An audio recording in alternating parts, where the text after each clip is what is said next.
Hello and welcome back to the Lost in Possession podcast. This week, we are talking Leeds slapping Chelsea 3-0. We are talking the Battle of Saudi Arabia, and we're not talking AJ. We're talking Newcastle versus Man City, a 3-3 thriller. And Arsenal, top of the league? Start the intro. Here we go. So, first things first. You're on the channel watching a video. First thing we need you to do, please subscribe to our channel. Weekly content, weekly banter, weekly updates on the football world. Make sure you subscribe and you turn the bell notifications on. But without further ado, we will begin with the Battle of Saudi Arabia. Us got the victory over Joshua, as we've said, but no one was watching that. It was all about Newcastle and Man City. The battle of the all money, some might say, but we were enjoying it for the football. Jamie, 2 points dropped or a point gained. How do you feel about that result? Well, before the game started, it's 2 points dropped.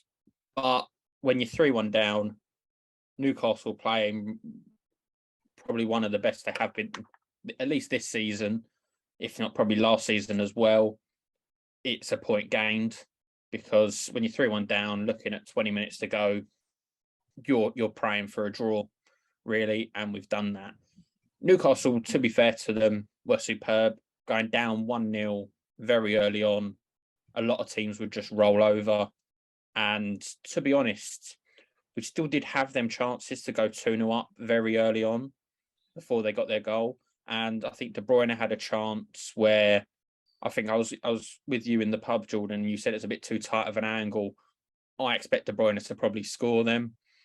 It's more, I don't know if I'm just being unrealistic of him. And then Foden, everyone's moaning at Foden for not passing it to Haaland. If you watch it, there is still a player blocking that ball from going to Haaland. I don't think it's as clear cut as the Bournemouth one. So I think people need to chill out. But if he does pass it across, it's an open goal tap in. We're 2-0 up. It's about 10 minutes gone. Game over. But Newcastle come back and St. Maximin had his game of his life. To be fair to him, he was superb. I think Eddie Howe did the right thing of keeping his wingers wide, Almiron and St. Max. I think they would do that anyway, especially St. Max. But when you've got Cancelo coming into centre midfield or Kyle Walker going into centre midfield, that width just helped them. I think we were saying, George, like, I don't get why Pep didn't just go, Kyle Walker, get out wide. Yeah. Just mark St. Maximin. But I guess that was Pep being a bit stubborn there of his own tactics.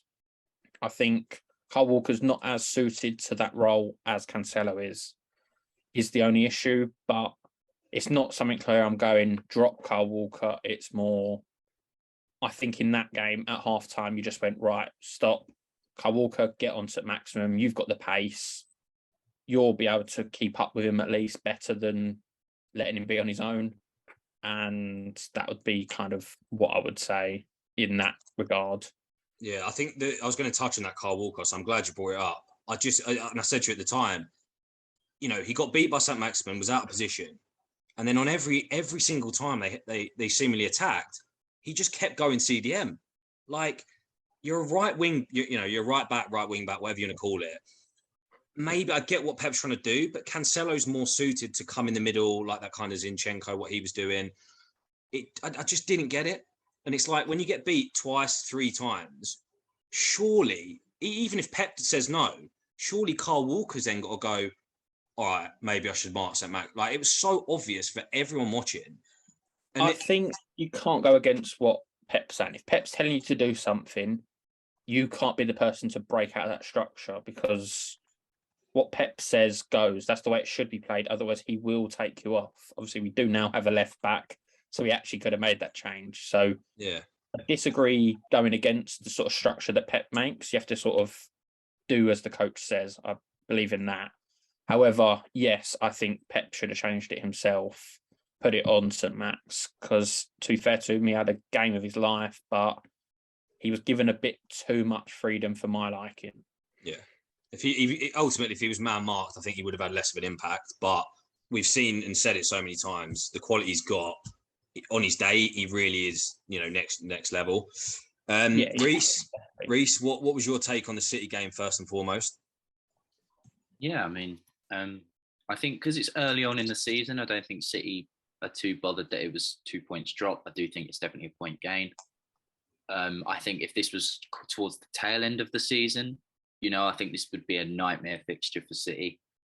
But yeah, I agree with all your points, to be perfectly honest with you. But I think City will take the point and use that to build. They've not lost yet. They're still on. Was it 7 points? It's one of the grounds that make one of the most hostile atmospheres. They were going to be up for it. And I think they'll learn from that, City, and make sure it doesn't happen again when they go away to teams like Leeds and maybe even Spurs or somewhere like that. Yeah, I do want to say sort of like there was they brought up quite a few stats, Sky Sports, which slightly worried me because they all looked too good to be sort of for that day. So I think it was our record against Newcastle was something like in the last 24 games we'd won 20, drawn 3, won 1, something along them lines. Then it was games lost when scored first. We hadn't lost in the last 25 games. It was things like that, and I was just like, I don't want to keep seeing these stats because that means they're all going to be broken in one outcome, and it nearly did when we go 3-1 down. I think we've got to mention Trippier's free kick. When he put it down, I did say, I don't know if you did hear me, I was just like, I don't like Trippier over the ball here. Yeah, just from my point of view, from my point of view, I just didn't like it. And so we sort of had this discussion in the pub. Was he got beaten? Ederson got beaten on his side of the wall. I still don't think Ederson could have saved it. That's how good of a free kick it was. But you sort of were saying it's still his side. So should he have saved it?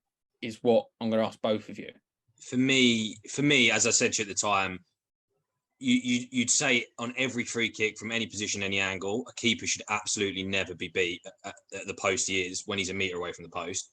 Albeit this free kick was sensational. But I think a keeper, although it was an unreal free kick, I think a keeper should always be disappointed if they're beaten at their near side on a free kick. If they beat the wall, top bins, you hold your hands up. But as a keeper, I think you personally want to be getting a hand or doing a little bit better. But it was unreal. Reece? Yeah, I mean, I think it's just one of those free kicks. It's easy to say, yeah, he could have saved it, but sometimes it just takes that little curl, that little bit of speed that just catches you off guard. And I think that's just how it happens at the end of the day. Trippier would probably do that another 10 times and miss all 10. It's just one of those things. Well, yeah, people are bringing him in for his fantasy now that he scored that goal. And he's probably going to take the next 5 free kicks and he's going to blaze them all over the bar. Absolutely. But I'm not one bringing him in just yet. But it's kind of, with that, if Ederson's caught off guard, I think it's an issue where it's the keeper's fault. I don't think he was caught off guard. I think it was that good of a free kick. And it's also with that sort of his side, every keeper is still moving to the other side, just expecting that ball to go over the wall. So you are shuffling across, which obviously puts him not as close to the posts for that side as he'd like. Yeah, but I think that's probably enough of talking about the City game, and we're talking about keepers. Jordan, do you want to pipe up about your keeper? Because getting slapped 3-0 was one thing, but how that first goal happened, you cannot be happy with it. There's absolutely. I will defend Chelsea players as much as they need to be defended, but there's no defending what Mendy did. There's absolutely no defending it. For me, he's a sensational keeper. Let's not get carried away with Twitter and he's suddenly a bad keeper. He's a very good goalkeeper. He's clearly not a footballer because he can't kick the ball or control it or do the skill that you see some of these keepers doing. For me, it's a bigger issue because he did it against West Ham last season, where he controlled the ball. He's got probably a 2-second window to just put it out for a throw in or corner. Fine, we take that. it happens. Swear at the players, it happens. Like, but again, at Leeds, he's bad touch, fine, not an issue. 1, 2, 3, probably 3 seconds where he can kick it out for firstly a throw, second later maybe a corner, and then instead, and to fair play to Aronson, like, where's he going to turn? Like, it's so obvious where a keeper's going to go at that point to nick the ball off them. So there's no excuse for me. It wasn't even a bad pass back to Mendy. And Mendy needs to learn, like, go do some training sessions of kicking the ball, like, or just being quicker. It's not hard. It's very simple, and it's an easy fix. And Jamie, I said to you at the time, but when the one thing, when you're away at a tough ground team, a hard-working team like Leeds with passionate and loud fans, the one thing you cannot do in a big game is give them something. No. And that's even in tackles and getting the crowd, but giving them a goal when, to be fair, they didn't start that badly. You know, the game was pretty even before the goal. So they were in the game. I think that we were saying the first 10, 15 minutes was probably Leeds were better. Then you started growing into it, and then they scored. Yeah, exactly. So, it was almost as soon as we were getting back into the game, you then go and give them the goal. And we've all heard the stats, but suddenly when that goal goes in, the decibels levels in the stadium raise, the crowd are on your back even more behind Leeds. Leeds are suddenly running in 10 kilometres more or whatever it was. And you know at that point, you're pretty much screwed. Yes, we shouldn't lose 3-0. You know, the second goal, I have no issue with. Great free kick, great goal. But at the end of the day, you can't do that away. And I said to you at the time, and I was right, at 1-0, the game is done. So it is what it is. I actually don't agree. I always defend Tuchel. I don't fully agree with his post-match comments that we were the better team. I think that's unfair. Leeds wanted it more. They worked harder. Yeah. Leeds wanted it more, worked harder, and ultimately, we gave them a handout, but they were still very good after that. So credit to Leeds, and suddenly Saturday at home to Leicester now becomes a must-win game for us, which is not ideal, but we'll see how it plays out. See, I was slightly surprised when you said at 1-0 when that goal went in, you went the game's over. I feel like that's a big problem, because you shouldn't be accepting 1-0 games over. I do feel like you were right, obviously, but I feel like the manner of the whole 3-0, I didn't really see you getting back into the game, and that's the problem and the issue I would have if I was a Chelsea fan. What was the plan B? What was going to get you into the game? It looked like it had to be sort of like a piece of magic out of nowhere that was going to get you into the game. And then Leeds were fantastic, by the way, but Chelsea shouldn't be able to just sort of collapse when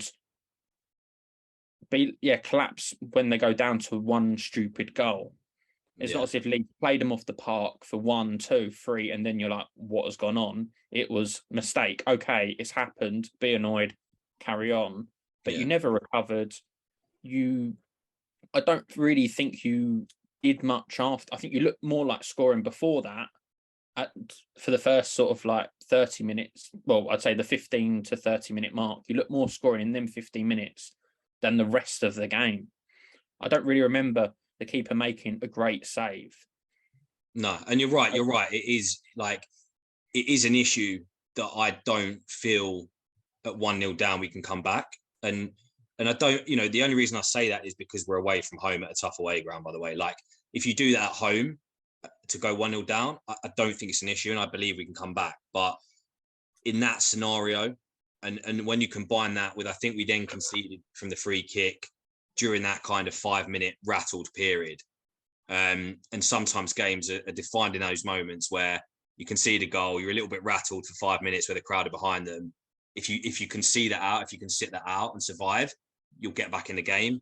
In this case, we didn't, and we were 2-0 down, But is that because do you not believe in your attackers to score enough goals? Or is it purely just because of you think the crowd's going to be up for it and that's the momentum's going to just carry them? I do see a bit of a lack of, like, Mount does get a fair amount of goals, but I was saying to you, I don't see all three of them getting 15 goals, and that's kind of what you need at the moment. I see them getting possibly all 10, but 15 is the one that gets you back in the game like that, possibly. Yeah. Whereas you saw City come back from 2 goals down, you've given up like at one. Yeah. I think that, and I wanted to make that point on City as well, that again, that's a game. And I've not for a long time seen City outplayed in the way Newcastle did. And that's a big credit to them. But that's a game, the way Newcastle played, that's a game that 99% of other teams in the league would lose. And the difference with City is somehow they ride the momentum. Yes, they concede, and they still get back in the game. And that's where we're lacking at the minute. That's why we're going to push for the top 3, top 4, not the title this season. And this for me was just another wake up call that, yeah, we're not in the title race, but we're still in the mix, top 3, top 4. I do agree with you. It is a bit of an issue, but it's been an issue for 3-4 years. We tried to solve it with Lukaku. It didn't work out. We tried Haaland, and obviously it was a year before. The money didn't make sense, which I get. But look, we do need more goals for consistency in the league. But I'm not going to completely lose my shit over it, because like this team won the Champions League 2 years ago with no clear striker. Like City have won what, all these domestic trophies without a main striker. So I'm not going to completely lose my head this early on. Just one final issue on the game. I do think we were a little bit panicked and a little bit all over the place. And obviously the injuries, this isn't an excuse, by the way, at all, but the injuries to Kante and Kovacic didn't help. Like Gallagher's more attacking. He had to play the CM role. Loftus-Cheek is kind of finding his feet at right wing back. And then by doing that, you've got Reece James, who is, in my opinion, the best attacking wing back in the world at the minute. Him and Trent. He got so many goals last season when he was injured. So like, if you've got a wing back that good at attacking, please play him on the right wing. Don't play him as a right centre back. Like, his talents are completely wasted there. So yeah, ultimately, I think that's what cost us. But we go again on Saturday. Reece? Yeah, I know. They say it's lonely at the top, but yeah, it's good start. If someone, I think, looking at those 3 games, should they win all 3? Yes. Have they done it in a much more convincing style than many people thought? Yes. Are they playing very well? Yes, they are. They're looking very, very good at the moment. It's, they've got Fulham at the weekend, which I think will be their toughest test yet at the moment. And it'd be interesting to see how they come through that. But it's good to see a different attitude at Arsenal at the moment with the players and the way the system is. Arteta's clearly addressed the issues that have been needed, and he's done that over time and bringing in the right players. Yeah, it's been great. As an Arsenal fan, you can't complain about how the start's been. I think, especially as you were bottom. Well, exactly. Complete reverse of this time last year. We've won our first 3 games for the first time since 2004. That's a long time when you think about it. You would think that Arsenal would have won their first 3 games a few more times since then, but they've had a lot of first game of the season defeats along the way. But I think one of the big things that used to irk a lot of Arsenal fans was the slow start they'd get off to every year. If they wanted to be in the title race, they're already 6 points off the top, by the time the 3rd, 4th game had come around. Now they're at the top. They're now setting that standard. And that's a massive mentality change. And I did think that the losing the 4th spot last year would be a blessing in disguise, because it gives you something to learn from, gives you something to build on, And I think that's what they're doing. But I think, let's not get too excited. It's 3 games. What's important is you're winning the games you should be winning. It's how they play against, Leeds away, Newcastle away. It's how they're going to play against City at home, City away next year. If they can compete with them, they can, they will be in the mix. Yeah, I think that's sorry. I was just going to say, I think that's a good point on not getting carried away. Obviously, you're probably one of the more reasonable Arsenal fans in existence, but you look ahead for your next 2 fixtures, and you've got Fulham at home on Saturday evening, and then you've got Aston Villa at home. So it's I don't want to jinx it for you, but it seems very possible that you could be looking at 5 out of 5 wins, top of the league, and maybe like 7 points ahead of Liverpool or something crazy. Where is the limit for Arsenal this season? Is it genuinely a league push, or is this just a kind of top 3 to 6 battle? How do you see it playing out? Well, I'll always believe that like you're always in a title race until it's mathematically impossible. You know, even if you're 16 points off in February, it's still mathematically possible.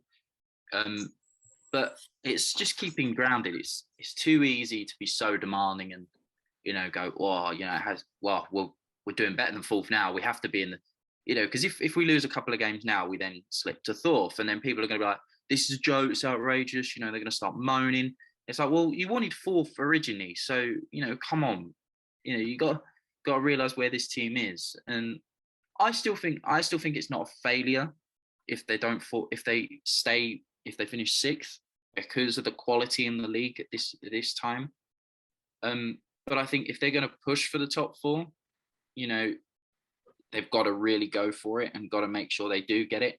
But I think I would like to see a little bit more competitiveness in the FA Cup and the Europa League. Personally, last year wasn't very good. Season before that, they weren't very good in the FA Cup either. Europa League got to the semi-final before being dumped out by Villarreal. I think they need to show a bit more promise in there as well, and not worry so much about the league. Personally, yeah. On that note, I was just going to say, like, a lot of my pre-season kind of opinions on Arsenal were obviously, you know, just pre-season, they're getting carried away. I have to credit Arsenal for their start. They have looked a level above probably the last decade. They seem to have momentum, good signings that fit the squad. Everything seems to be on their side at the minute. But, you know, we remember that episode we did last season on the podcast about Arsenal being a momentum-based team. And the way I see this playing out is you probably will win the next 2 games and everyone will get seriously carried away that you'll be top of the league, 5 out of 5. For me, I think the problems will come when you start getting a midweek Carabao, a midweek Europa League. You're playing Thursday, Sunday with a few other midweek games chucked in there. Then you get an upset loss, you know, away to a lower league team, let's say. Or, you know, let's say you go away to Forest or something like that, where you've lost last season. And suddenly the whole momentum, again, as we said before, because of the youth, the momentum then flips where you don't then win for 3 or 4 games. And that's personally how I see it playing out. Jamie, what kind of side of the fence do you sit on with them at the minute? So I do feel like they've obviously had a good run of fixtures and they're going to until sort of the next 2. Then they play United away. Now, United have obviously had their game against Liverpool. Are they going to be up for Arsenal as much? Maybe, maybe not. We don't know yet. They've got to see it.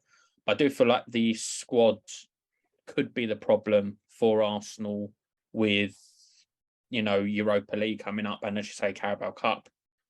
But with that momentum kind of thing, I don't know how many game weeks it is, but we've also got to remember we finish a bit earlier, don't we, for the World Cup. So that could really just stop their momentum in their tracks. Like, obviously, I think it's still like we've still got another 10, 12 game weeks. But if you are playing games quickly, it could help Arsenal if they are going to be the momentum team you're saying. But it could also switch around so easily if not. But if they're going to have to stop playing games with Nketiah up top instead of Jesus, it's going to be noticeable.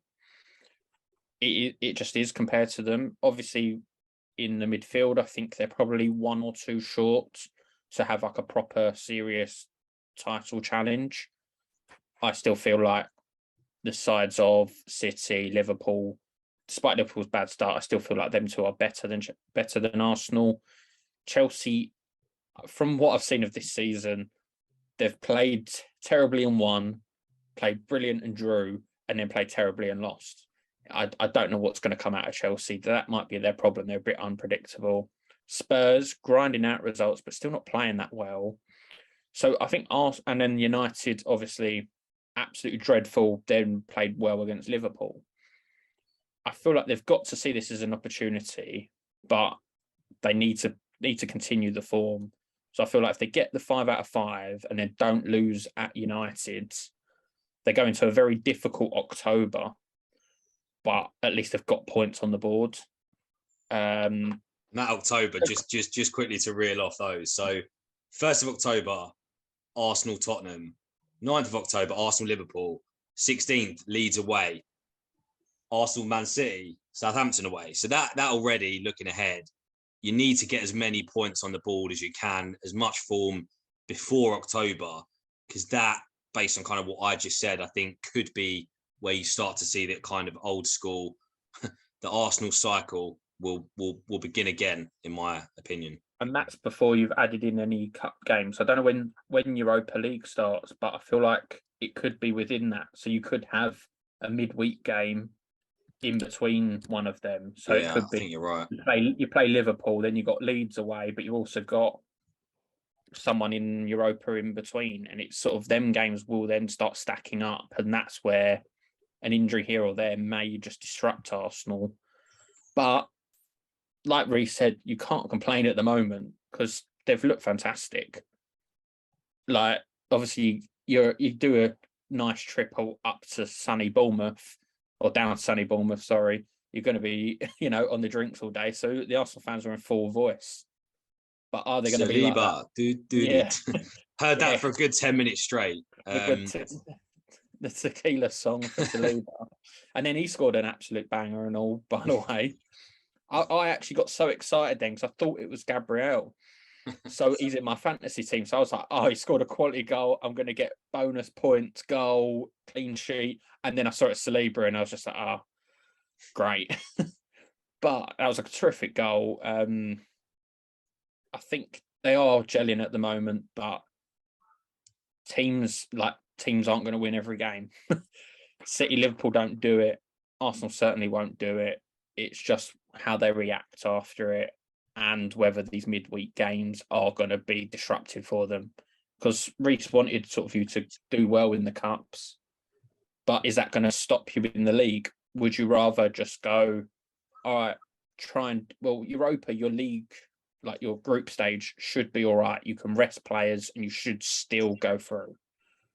Not always happening, Spurs being the case last season, but you've got to keep, I think they've got to keep, like you say, Jordan, the momentum, I think, will be a bit of an issue when you've got to rotate players in and out.